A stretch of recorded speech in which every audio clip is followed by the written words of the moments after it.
ভোর হতে না হতেই মেয়ের বাবা আবারও ফিরে এসেছেন বাসায়। উনি ঢাকা গিয়েছিলেন অফিসিয়াল একটা কাজে। পরের দিন যেহেতু আবার অফিসে জয়েন করতে হবে, তার জন্য আর ঢাকায় থাকা হয় নাই। কাজ শেষ করে আবার রাতের সন্ধ্যার দিকে বাসে উঠে গিয়েছিলেন। মধ্যরাতে এসে বাসায় পৌঁছান। হাতের সামনে যাই পেয়েছিলেন বাচ্চার জন্য নিয়ে এসেছেন।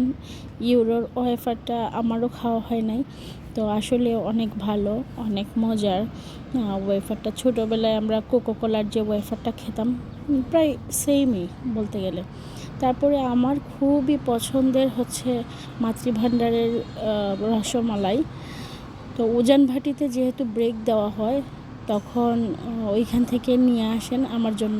তো ওনারা আইস করে রাখে, কিন্তু দুর্ভাগ্যবশত অন্যবার যে রসমালাই খেয়েছি মাতৃভাণ্ডারের কুমিল্লার অরিজিনাল রসমালাই ছিল।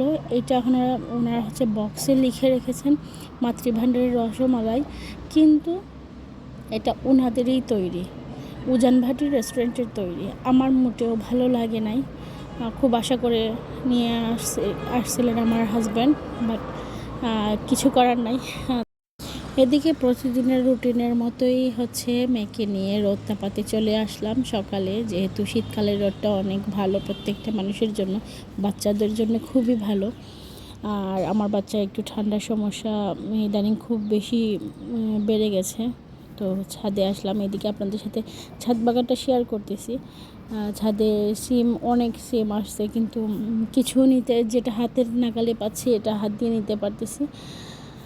আর ওনার যেহেতু শুক্রবার ছাড়া অফ নাই, তার জন্য শুক্রবার পর্যন্ত ওয়েট করতে হয়। উনি প্রতি শুক্রবারে যেটা উনি পারতে পারেন ওইটা থেকে যায়। এইদিকে বেগুন গাছে খুব সুন্দর তাল বেগুন এসেছে। মাশাআল্লাহ, আমার প্রতিটা গাছই দেখা যাচ্ছে অনেক ভালোই উন্নতি হচ্ছে দিন দিন। আর আসলে আমার ছাদ বাগানে আসলে আমার ঘরে যেতে মন চায় না, মনে হয় এখানেই সময় কাটাই। তো আজকে আমার মিনি ব্লগটা এতটুকু পর্যন্তই। সবাই ভালো থাকবেন, সুস্থ থাকবেন। আল্লাহ হাফেজ।